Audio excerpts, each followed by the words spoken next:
Hey everybody, how you doing? Dave Fennoy here, and welcome to another Ask Dave Fennoy Anything. A couple things I want to mention to you. Connection Open, you got to check it out. It's great. They are the David fighting Goliath right now, but man, what a great program it is, and has saved my butt a few times. And also, I want to introduce you to my guest. Here he is. It's me, Dave Fennoy. How are you? Well, when I don't have a guest, I can spend a little bit of time saying hello. Had a chance to correspond with you, Veronica Dillard. Congratulations. Congratulations. I know you're not just my student, but I'm always proud when students of mine are doing well. Alex Wood, what's going on there? Al Winters, how you doing, man? How you doing? Listen, we're going to be a little different today. It's going to be not just you asking me questions, but I'm going to share with you some of the things I teach. And I teach a wide variety of things. Most people know me for video games.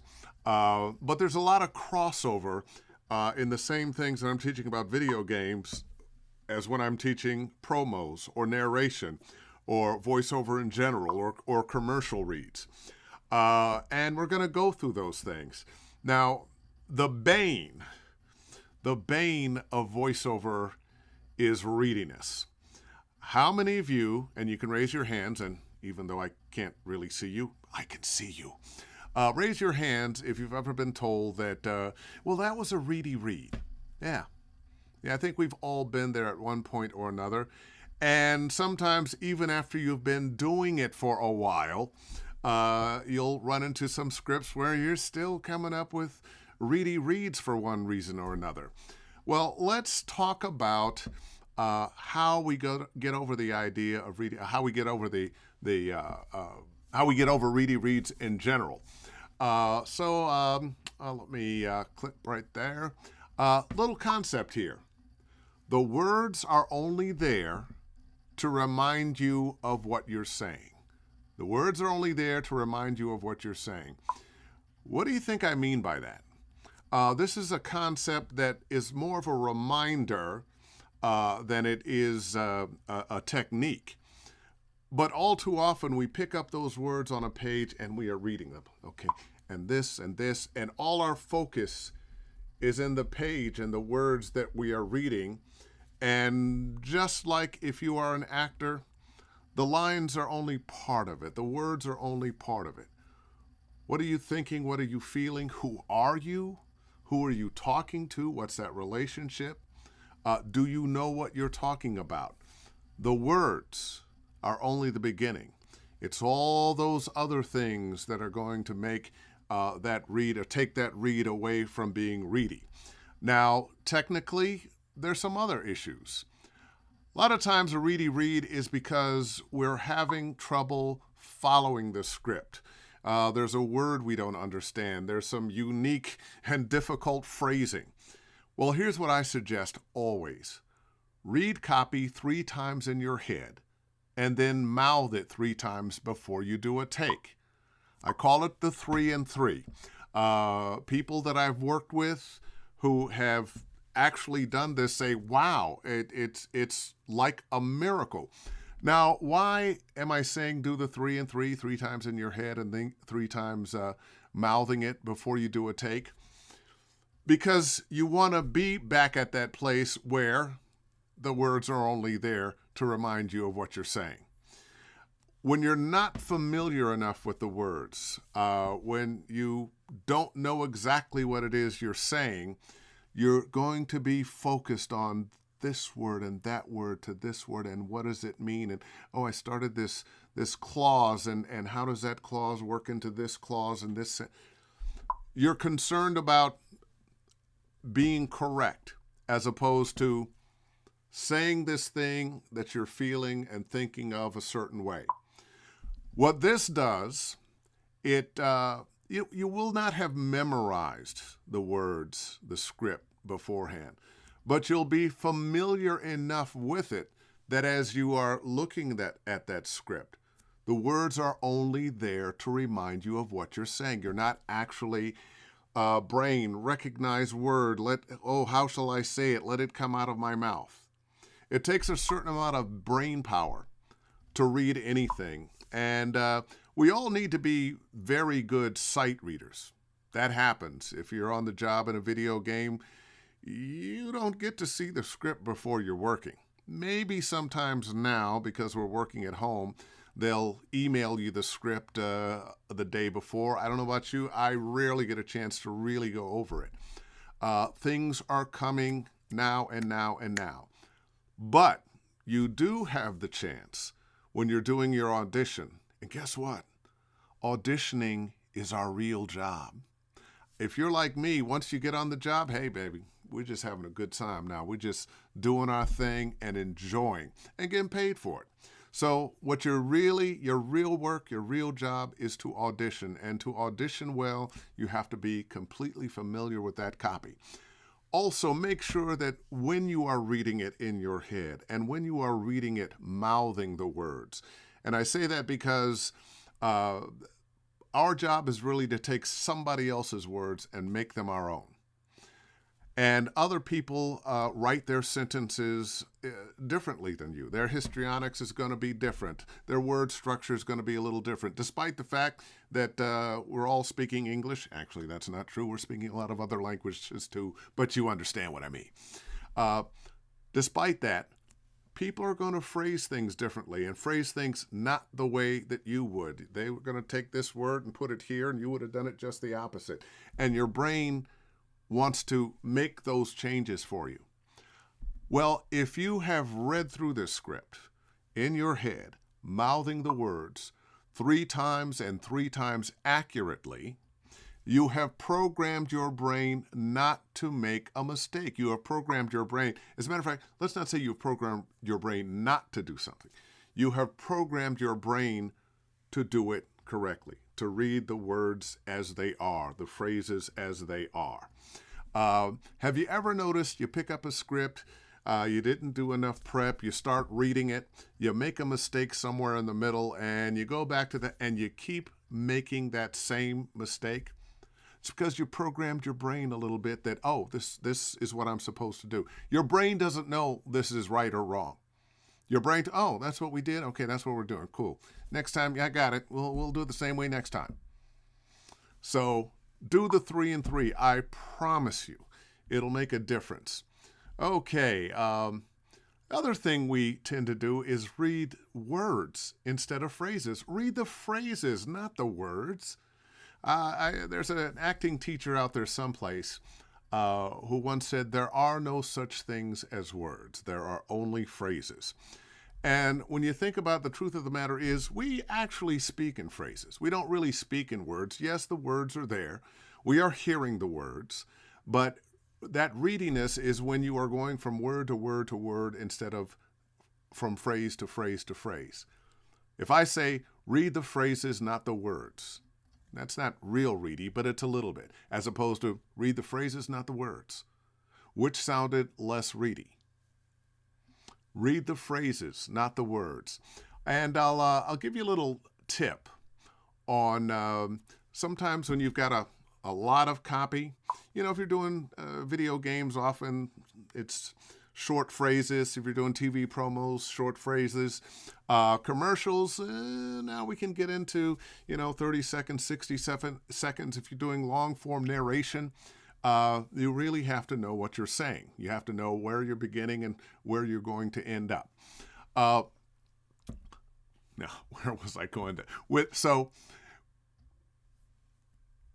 read the phrases, sometimes breaking it up. I remember what I was going to say.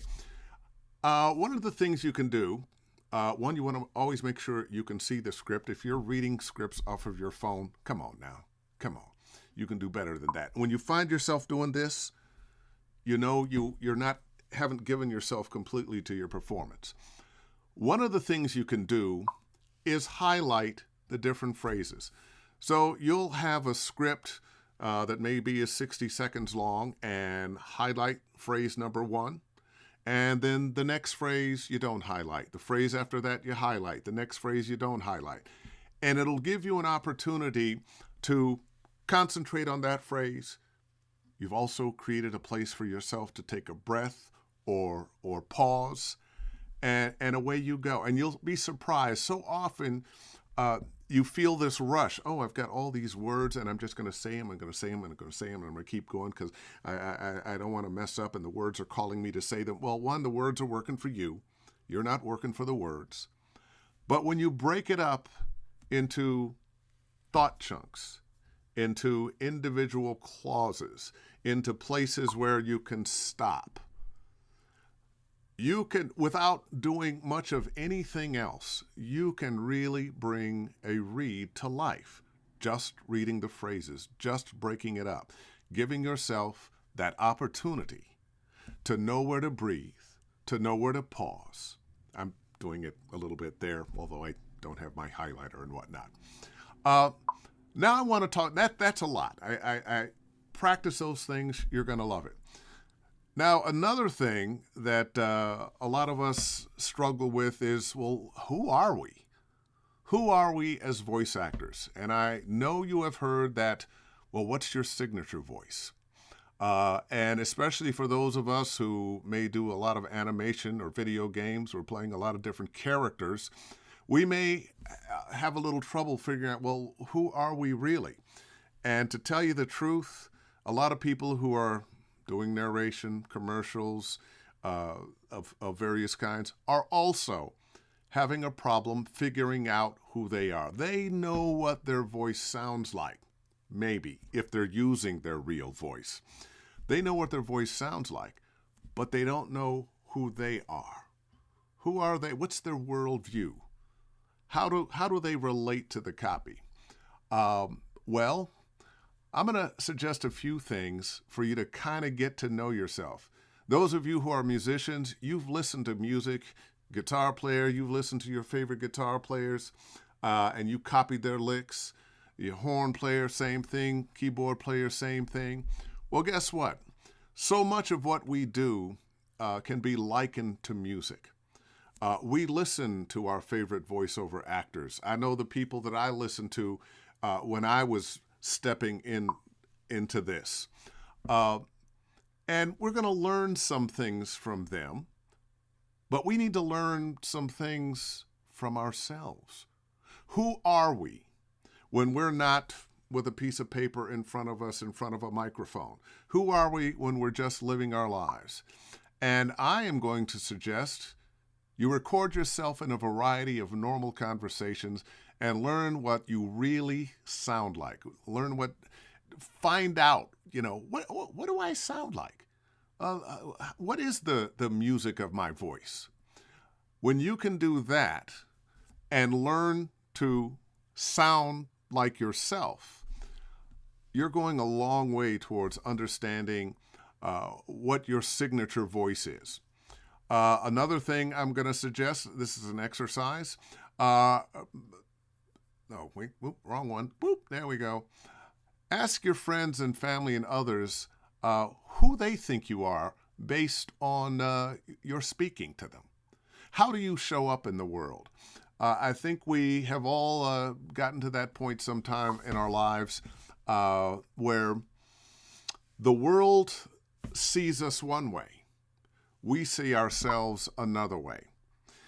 You may be very unsure of yourself, and I don't know what I'm doing with this thing, and did I get the right microphone, and gee, is this going to sound good? And now you're taking that into the booth, and you're trying to read this copy, and it wants you to be assertive and strong, and you're just not feeling it. And at the same time, when you show up out in public with your friends, with your family, they may have a thought about you that you are ever so much more wonderful, knowledgeable, believable than you think you are. Find out what people think about you. And sometimes it's because, well, I think I'm knowledgeable and am someone that should be listened to, and other people are thinking, well, you're a little buffoonish, you're a little funny, you're a little something else. Well, guess what? Whatever that something else is, that's your money. That's your money. Have you noticed that the landscape of voices in this business is everything? high voices, deep voices, quirky voices, ragged, whatever kind of voice you can imagine, there's a place for that voice. What is your voice? Who are you? How does the world see you? Sometimes what you really want to find out is, how am I perceived? You ever heard the term perception is reality? No, it's not, but it seems like reality. And people react to their perception as if it's reality. One more thing, another exercise here. Ad-lib a 30 to 60 second story. Transcribe it. And now record that ad-lib story as a performance, just the way you said it before you read it, just the way you made it up. One of the things we try to achieve all too often, I think, is perfection in a read. And so often, trying to be perfect, in a perfect rhythm, everything perfectly enunciated. When we try to get that rhythm, so much was taking so much of who we really are out of there, those imperfections, those letting the thoughts come to us, those not quite being in the same rhythm as we find this word or that word or that word, that makes a read believable. Just a few things I thought I'd share with you. And by the way, if you're looking for voice coaching, voiceover coaching, info's right there. Wait, other side. Info's right. Okay, I don't know how to do that. There it is. There it is. It's right there. Okay, I'm going to go back here and see what some of you are saying. I saw some long make words come alive. Yeah, take them off the page. Oh, I like that one, Victor Singleton. Words are the storyboard of the spot. Laura chats, how do you practice getting comfortable with a script, especially if English is not your first language? Well, just like Laura, English is your second language, as I recall. But you're mostly speaking English, as I recall. You married a nice American guy, as I recall. So chances are you guys are speaking mostly English. You get comfortable by speaking it, by reading it, by just continuing to do it. I promise you, the more you read English, speak English, the more you're going to be comfortable in it. One of the things that I think we have to hear when we're looking at passages of words, at paragraphs of words, is, what would I sound like saying this? How idiomatically do people say this?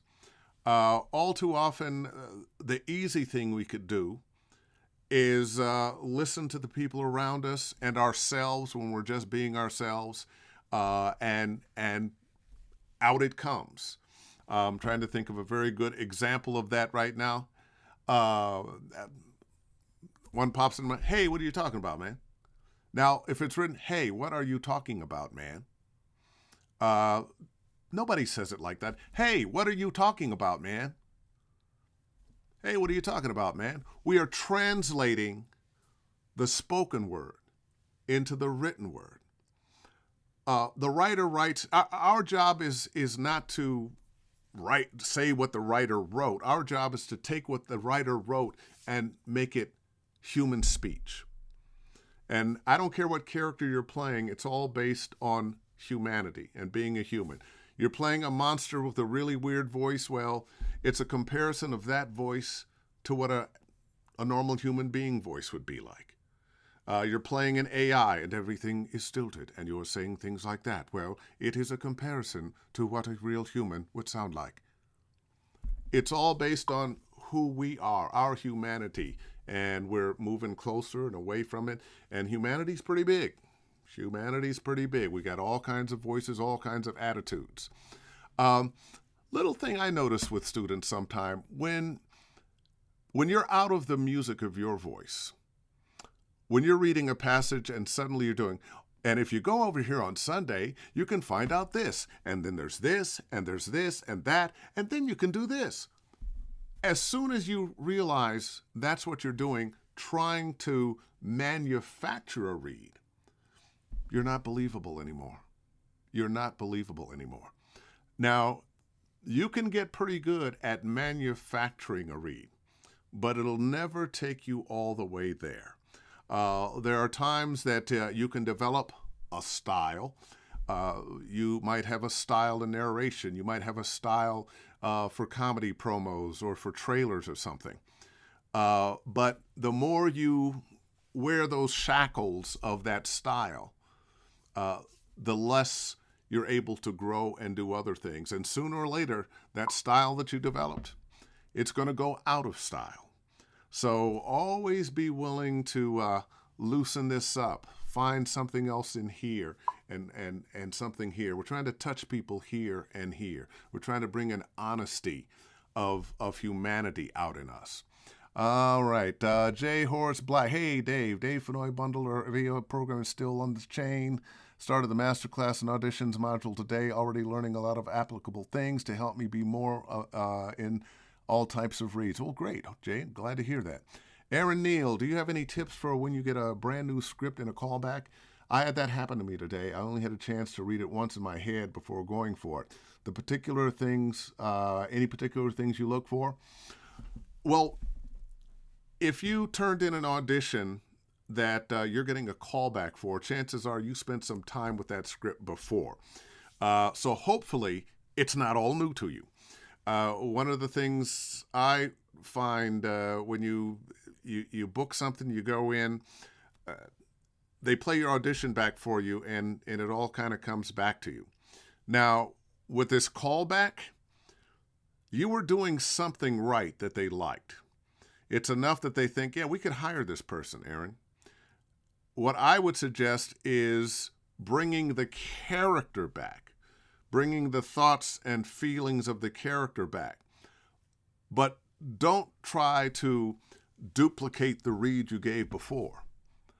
One of the things we do, you didn't tell me what exactly it was, but whether it's commercial, TV promo, animation, video game, what we want to bring back is the truth of who the character is, not necessarily the same way we said it before. If you bring back the truth of the character, that character's worldview, their thoughts, their feeling, it could be faster, slower, louder, quieter. The scene could be set up different. You're inside, you're outside. But when you're bringing the truth of a character, it's going to ring true. And the thing that they might say is that, wow, we hadn't heard that take from her or him. Yeah. They're directable. Let's bring them on, or let's give them another callback. No, I hate that. I hate callbacks. And on a veil. Why don't you just hire us? All right. Hey, Jesse, how you doing? Sarah Tyndall, how are you doing? Robert Castillo, thank you. Glad you like the advice. Looking for some good questions here. Ellen Dubbin. Who are we exactly, Dave? What is the music of our own natural voice? Damon Allums, know yourself. Introspection is, in this age, a tall ask. Well, you know what? Knowing ourselves is not always, knowing all of ourselves is not always knowable. We are beings who not only keep secrets from other people, many times we're keeping secrets from ourselves. Nobody will fool you like you will fool yourself. But we have tendencies. We have a worldview. We have a belief system. We have ways that we react uniquely to different stimuli that somebody else does not react the same way.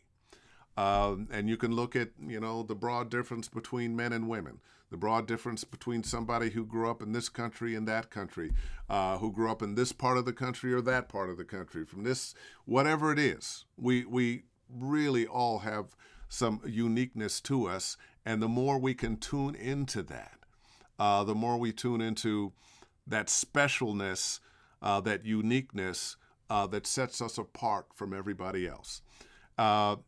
And when I say that, sometimes I've had people, so I do a lot of imitations of politicians and actors and whatnot. Great. That's a great skill. You're gonna make money doing that, but also be able to do you. Be able to find the you in there. All right. Do I think mimicking is another good technique to practice? Absolutely. Some are going to do it better than others.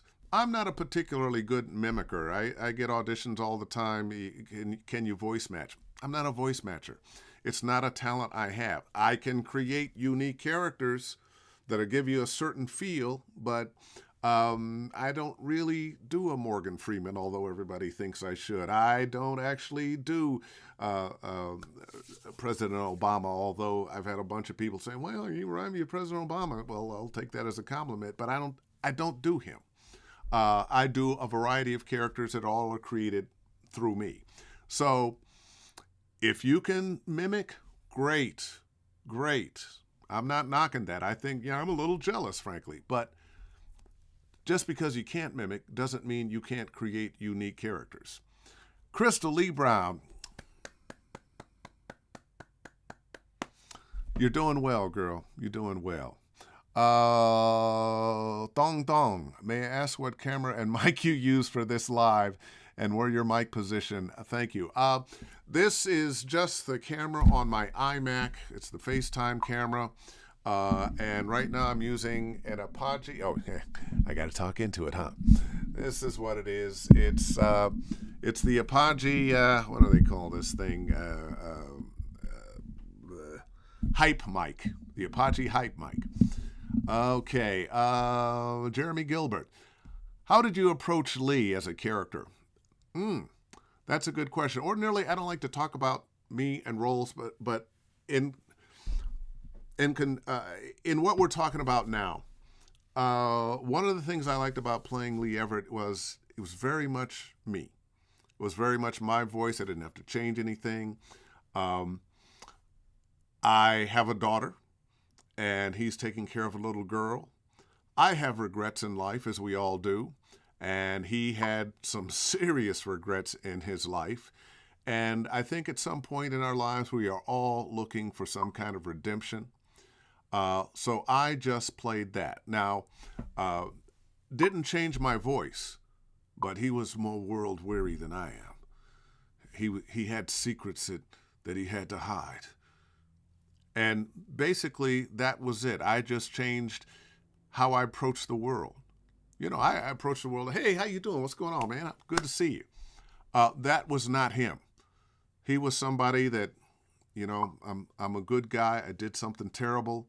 I'm trying to do good now. He's not telling you that. He's not saying that, but that's who he is.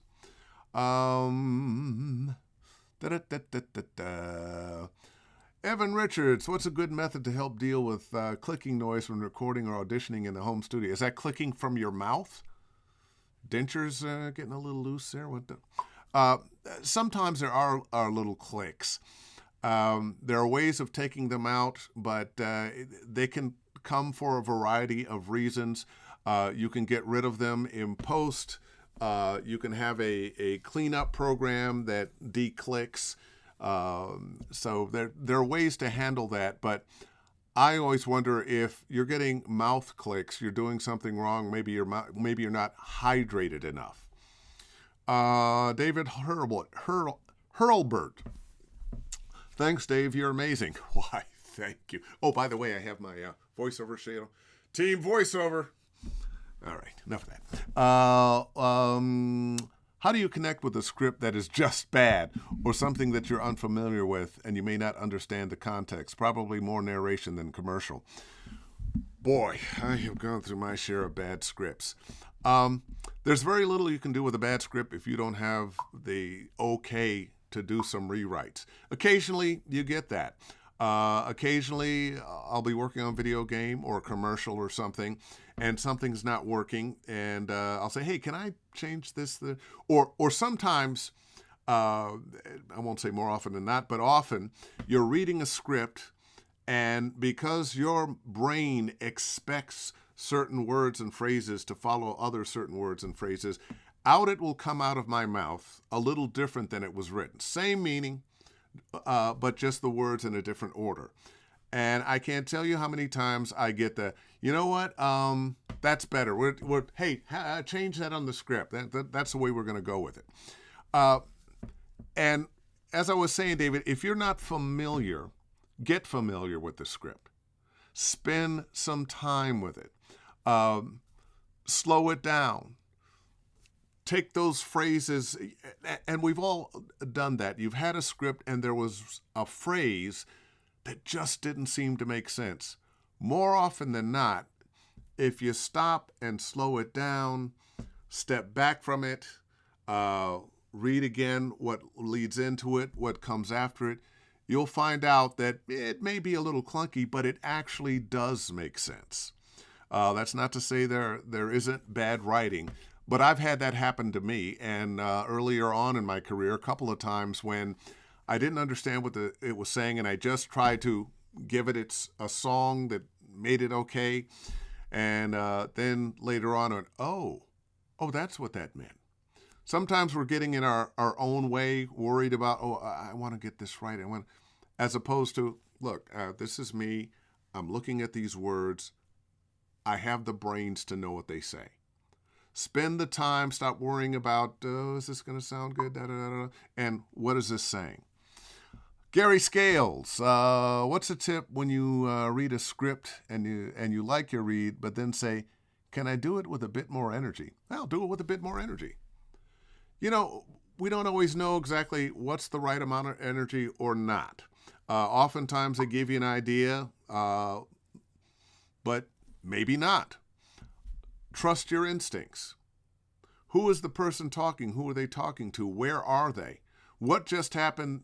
What are they talking about? How excited would you get about that thing that you're talking about? And that doesn't mean necessarily that you would play your own excitement, because you might be playing a character that's always excited about stuff. Wow, I can't believe it. I got my shirt on. So I just have to say you got to trust your instincts. Jeff Brown. Have you ever made a character choice you changed in the moment or moment before the read? When you submit, do you apply the role with the same different character choices per take? I'm not quite sure the last part of that question. But I think as human beings and as actors, I think we often question our choice. I think sometimes we have done something and we listen back. Oh yeah, I'm ready to send that. And then you listen that one more time and you go, wait a minute. Oh, I missed that. I back in the day when we used to go to our agents for an audition, and you sit in the room there and you talk to the actors, and you're supposed to be studying your script, but you're having a good time. And you go in the booth and you do your read, and the first thing you're like, oh, gee, I should have read this a little more. I shouldn't have been out there talking to my friends. And you get in your car and you're a third of the way home and you go, oh, that's what I should have done. Well, fortunately now we are all in our home studios and we have an opportunity to do that read and walk away, go get a cup of coffee, chill out for a little bit, eat an apple or something, and come back and listen. One of the most difficult things about what we do is being objective about what we do. So often, the reason we don't like a read is because we don't feel like we did enough. We don't feel like they're going to understand that I understand what this copy is saying. So let me hit that word a little harder. Let me stretch that a little more. Let me slow it down or speed it. No. One of the things about a really good read is very often it feels really easy. It feels like you aren't even working at all when there is that much honesty in it. And I'm going to tell you where the work is. It's in getting yourself to be the actor that can make those kinds of choices, that it is easy, that it's believable. Okay, Dan O'Leary. Hey, Dave, I think your signature voice is one thing, but you have a piece of copy you know is written for a completely different voice. What do? Do you abandon the signature voice and adjust for that piece of copy? I think to a certain extent we all stretch ourselves. We'll get that piece of copy and it'll have some cultural touchstones, a la this actor, a la this actor, a la this actor. And I, of course, like it better when there's more than one, because if there's just one, you're trying, oh, yeah, I want to do the Morgan Freeman thing. When they say that, they don't want you to imitate that actor. They want you to give them the feel of that actor's read. And you can find that in your voice if you're anywhere in the ballpark of possibly age. A Morgan Freeman, I can give a Morgan Freeman feel without doing Morgan Freeman. And that is usually what they're looking for. Make me feel like Morgan Freeman feels. Don't give me Morgan Freeman. I want some of the feel of Morgan Freeman. So if that's in your wheelhouse, yes. But I am going to say sometimes you will get from agents, or if your Voices 1, 2, 3 or something like that, you may get some scripts that aren't right for you.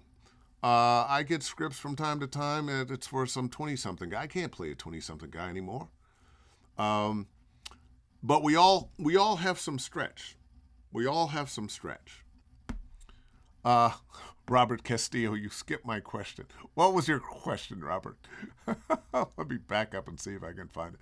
I have a quick question, Dave. How do you get a good rhythm when performing at the microphone? That is important and difficult as important and difficult as intention is. A good rhythm when performing at the mic. We're all musical because we have heartbeats. And I think the rhythm of anything is going to go along with the rhythm of your thoughts and your feelings. We're not going to ever be in a thing where I'm speaking a rhythm like this and away it goes and it keeps going and the rhythm is this and that and that. There's a whole other rhythm to our reactions. Everything's a conversation. And you may say this and you're trying to find the words and then here they come and out they come in a flood of things. The real rhythm of how we speak isn't just one plodding rhythm. It's the rhythm of our thoughts. It's the rhythm of our movement. Our body informs our voices. Ooh, and I can't stress this enough. You don't start here. You start here, here, and here. If you want to sound like you are bigger and stronger, and if you just sit up a little straighter, didn't that sound like I'm a little bigger and stronger? If you want to sound like you're a little more tired, you just let that body go into that, hey, I'm tired, I'm ready for some rest. And it comes. It comes. You don't have to try to work it all here. When they talk about physical actors, everybody is a physical actor, and you will be so much better a voice actor if you use your physicality. Of course, you got to stay on microphone, unless you got one of those little theater mics that sits right there or over your head that you sometimes get in video games. But you can truncate those movements. All right.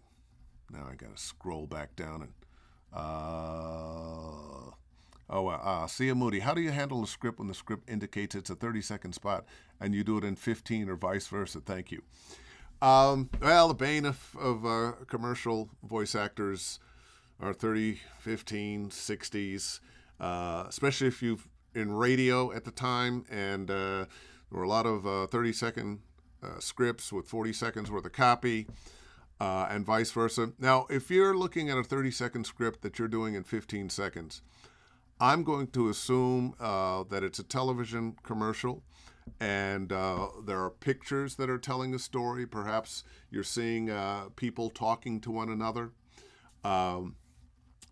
It's roomy. I would not try to slow it down so that I can stretch it to a 30. Do it in a comfortable, normal speed, which leaves you leeway. Some people talk faster than others. Some people talk slower. But I wouldn't try to stretch 15 seconds into 30. And unless you're forced on the radio to do something like stretch 40, 45 seconds into a 30, don't do it. I hate those anymore. How do you approach preparing for and reading an audiobook versus a character in an animation video game with multiple line scenes? Well, I might not be the guy to ask about audiobooks. I like to say I've done 3. I hope to never do a 4th. I don't have the patience for audiobooks, but I'm going to say this. I would approach audiobooks the way I would approach just about anything, any long-form narration or longer-form narration. You want to be prepared. You don't want to know what you're saying. Someone asked me in a class the other day, how would I apply the 3 and 3 to audiobooks? Well, I would say go paragraph by paragraph. Knock this paragraph out, then knock this paragraph out, then knock this paragraph out. And truthfully, the better a reader you become, and the more you do the 3 and 3, the less you have to do the 3 and 3. The more that you are just good at it. And practice reading out. I mean, I don't practice reading out loud anymore because every day I'm practicing reading out loud because I'm reading scripts every day.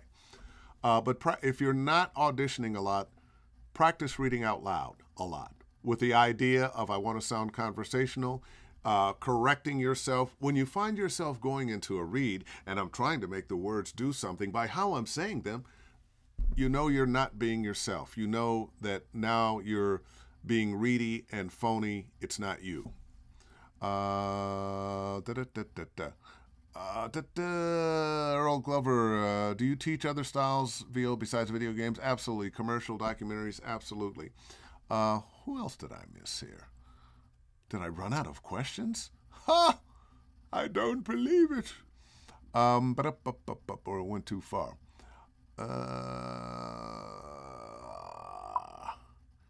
Somebody's got a new comment. Damon Allums, read the book 3 times. Once as a reader, as a note taker, the second time, and the third time recorded.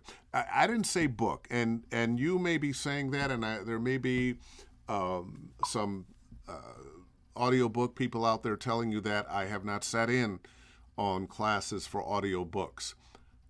I would not try to read the whole book through one time and then mouth it one time and then perform it. I would go, paragraph by paragraph, page by page, as opposed to trying to go all the way through and then come back.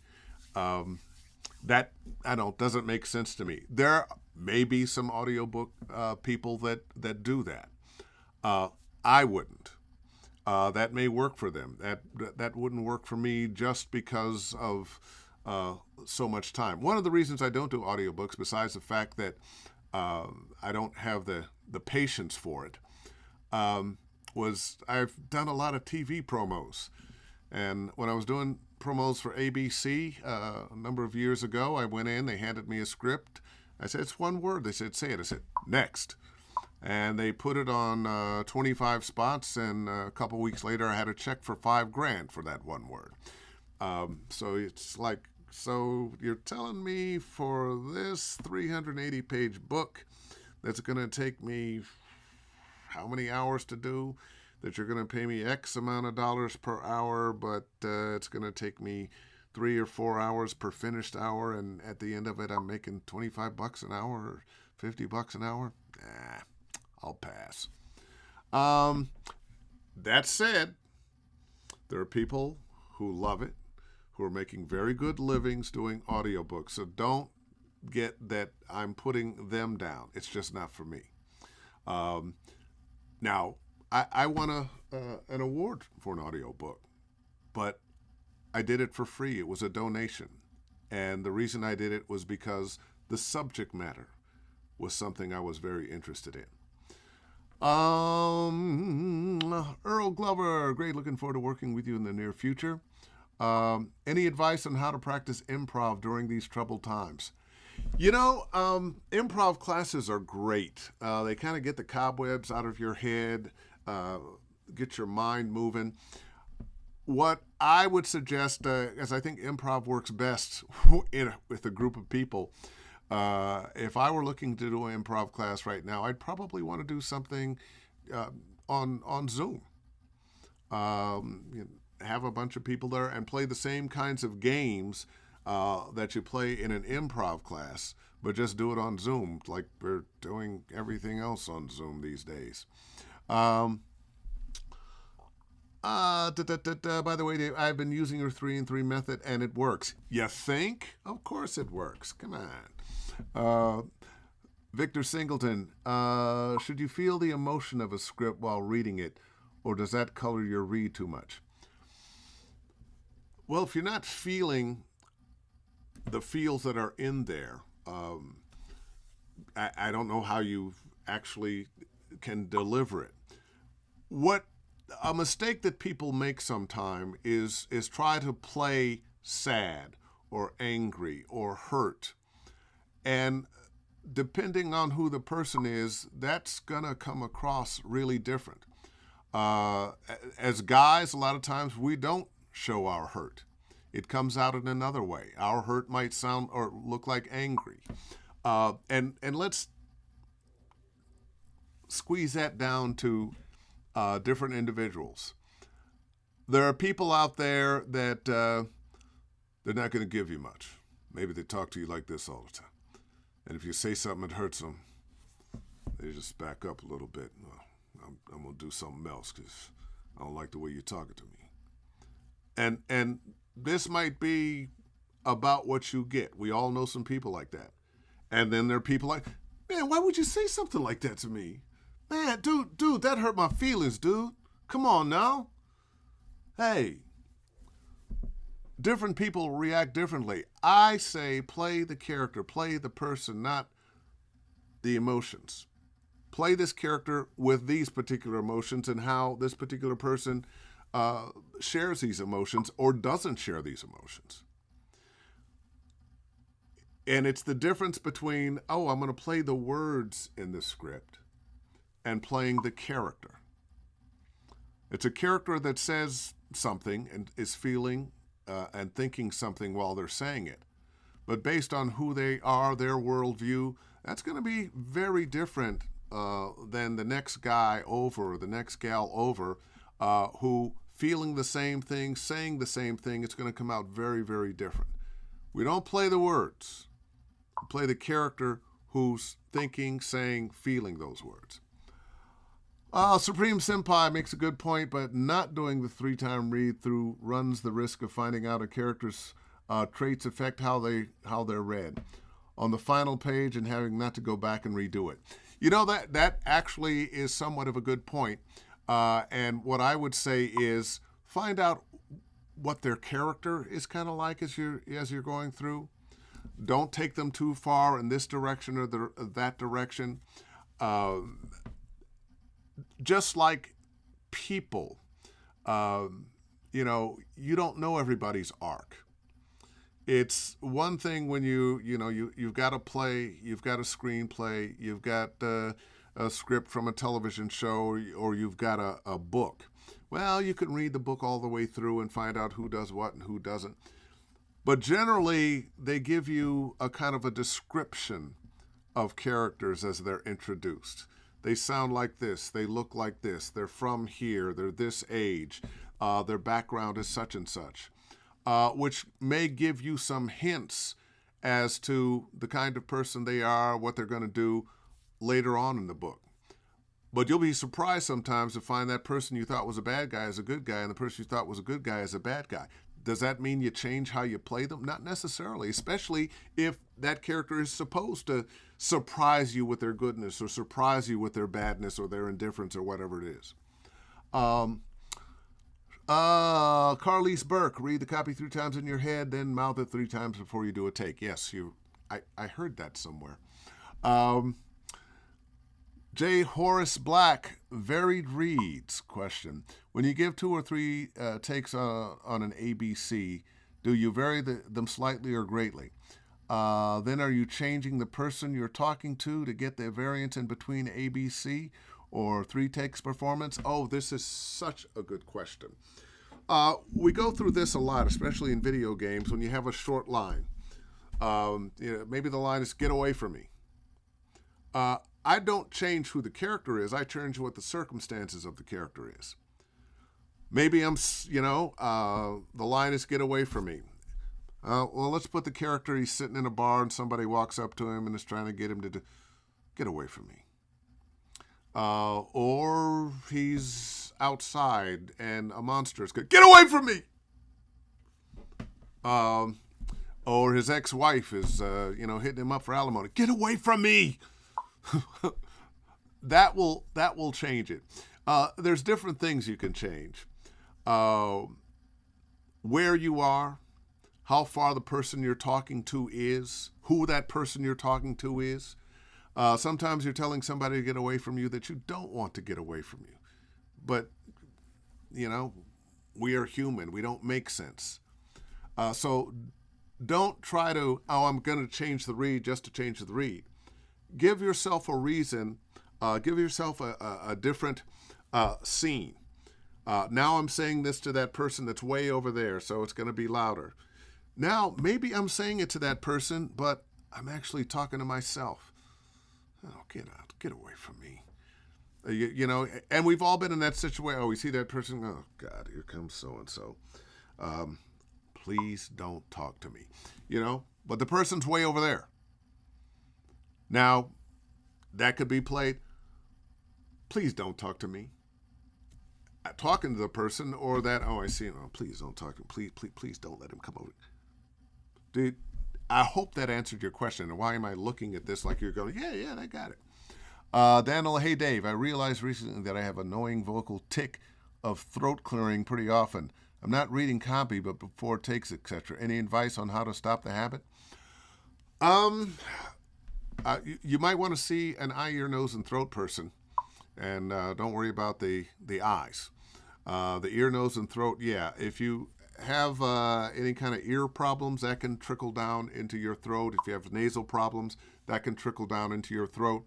If you have damaged your voice in some way, you might have some sensitivity there where you are creating mucus or there's a slight hurt there that you're trying to get that off of there. Sometimes that happens to me, and the thing I find, gargling with salt water is great. Stop talking. If you're a smoker, stop smoking, which reminds me, there's Johnny Groves. Yo, Dave, shout out to you. Not a question, but I like your book standing there. I received my copy Monday. Also, The Power of Voice, so far awesome. Yeah, I set that there to see who was going to notice it. Denise Woods, who is a vocal coach. She's a dialect coach. Great person. Hope to get her on Ask Dave Fennoy Anything. And I ordered her book, and I put it there just to see who would notice. Michael Haskins, are you wearing an Ebbets Field jerseys? What team? Hey, it's a voiceover team. Yeah. No balls, no bats, microphones. All right, Sarah Tyndall. Okay, I've been doing my reads backwards. I've been doing my reads back. Oh, I'm not sure. I think maybe I understand, but anyway, you're not starting at the back of the sentence and going to the front. Oh, you mean you've been starting here as opposed to here and here. How to use emotions properly. If the script says a character is talking angry, should we understand the context of the anger, sadness, joy of the character? Anger is a very complicated thing. Generally, we're angry because we don't understand something. We are afraid. Somebody is a little too close to the truth. Sometimes anger is a mask for something else. Sometimes we are actually hurt and angry. But anger, I've said in classes, anger doesn't have to be loud. I know for myself, in my real self, when I'm really angry, when I'm really angry, this is what you're going to get. I'm going to get quiet. It's going to be a little intense. But we are going to have a talk, because you keep this shit up. This shit. Now, that's kind of where I am when I'm angry. Or that's the start of it. I can get loud when I'm really, really angry. But what I've learned to do is, if I'm playing a character that's angry, well, how is this anger showing up? It's not just one thing. It's not just, I'm so angry, or I'm so angry. It can live in there anywhere. And how we show up angry, how you show up angry, and you, and you, and you, and you, and you, is different. It's different. All too often, we're trying to play sad one way, anger one way. And those things can come out in so many different ways, especially based on who that character is, what their worldview is, how much of themselves they're trying to hide. And the more we can try to find the depth of the human experience of these characters, the better actors we're going to be. The more interesting our performances are going to be.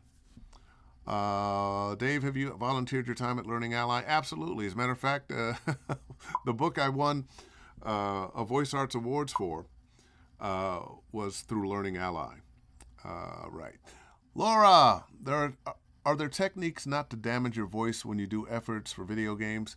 Yeah, there are. I don't have time to go into them all now, but we all shout, we all get loud. You're watching a football game or your sport of choice, and your team is winning or losing, and you're loud, and you can damage your voice. You're going to do it. When you do, rest, shut up. Tea, honey, lemon. Almost everybody I've ever met has damaged their voice at one time or another. Rest it, and try not to, damage it the next day and the next day, because then you can compound it and maybe get to a place where it won't come back. But there's some very good doctors out there now that can help you with damaged vocal cords. And if you're really having a problem, I would suggest going and seeing a doctor. Oh, what's that? There's a pandemic and it's hard to get into. Anyway, J. Horace Blacking, and yes, you answered my and some. Yes, I'm getting a lot more liners and commercial copy as of late. Good. Jeffrey Oliver, is it better to find an agent through a referral or unsolicited submission? What's the best way to get a referral? People are always the best conduit to anything. And to get that referral, maybe a coach you're working with, maybe a friend of yours that is represented by that agent, and is willing and believes in you enough to suggest you. Yeah, it's always better to get a referral. They're more likely to listen to your demo because somebody they respects you enough to go to bat for you. Michael Haskins, say what? Trey, my guest from last week. Dave's what's good, man? How much rest should you give your voice in between gaming sessions or sessions where you need to scream and holler? I like to give them a couple days. It doesn't always happen, but I like to give them a couple days. Fortunately now, there's not quite as much screaming in games as there used to be. Story is becoming more important. Yesterday, I had 2 games in the same day and very little screaming in either of them. One session was under an hour and the other session was a couple hours. And no problem with the voice. But I've had some other sessions. If you walk in, it's a 4-hour session, and you see battle chatter, be afraid. Be very afraid. How do I get one VO jersey? You can have them made. There's, you can find them on Amazon and have them styled the way you like. I shouldn't have told you that. It's only me. No, I'm the only one that can have one. Derek Migalski. I've been at it for a year with nothing substantial. How long did you go before you're really getting substantial roles, etc.? Don't compare your journey to my journey in that. I started working fairly quickly, but I'd had several years on the radio, and although the radio read is not what you want in voiceover, there are some benefits of being on the radio and having to read copy now. Now I learned to make that copy sound a certain way and give it that song that nobody believes now. But on the radio, that worked. And I had to unlearn that. And when I say unlearn, it doesn't mean I can't do it. I still can do it. And I still work sometimes in that hard sell and sing songy read. But I learned I have to be able to do something else. If I wanted to have the career that I have, I was going to have to learn to do something else.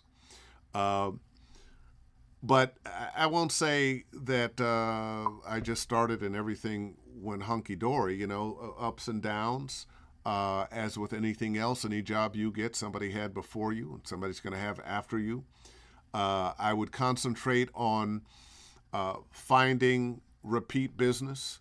When you're the voice of a network, when you're a character in a recurring character in an animation series, when you're the voice of a narration for some show or something, those are the best gigs. You can have those jobs, those one-off jobs that pay pretty well, but you build a career on repeat business. I thought I missed him discussing it earlier and downloaded it, whatever that was. Jordan Reynolds, good to see you, Dave. And hey, friends, by the way, Jordan has a program coming out soon for voice actors to learn how to be your own engineer. I was looking at your thing a little earlier today, Jordan, and it just looks great. It's a funny presentation. You'll like the characters he plays, and you'll get an idea of just what he's talking about. Because so many of us, as a matter of fact, all of us nowadays, you have to have a home studio if you're going to do this business. It's just the nature of the business now. We're not going out to other studios. I get questions now from my agent. Well, you know, they'd kind of like you to come in the studio. Are you willing to? Well, yeah, I am. But I prefer now working at home. I'm going to have to go out a couple times next week, but I can count the number of times I've been in somebody else's studio besides my own on one hand since March. So yeah, keep your eye on Jordan Reynolds. He's got something very cool coming out shortly. Heed the words of the Supreme. Oh yeah, you're just telling them, not me. I miss Billy David. Oh, you remember that 107.7 KSOL.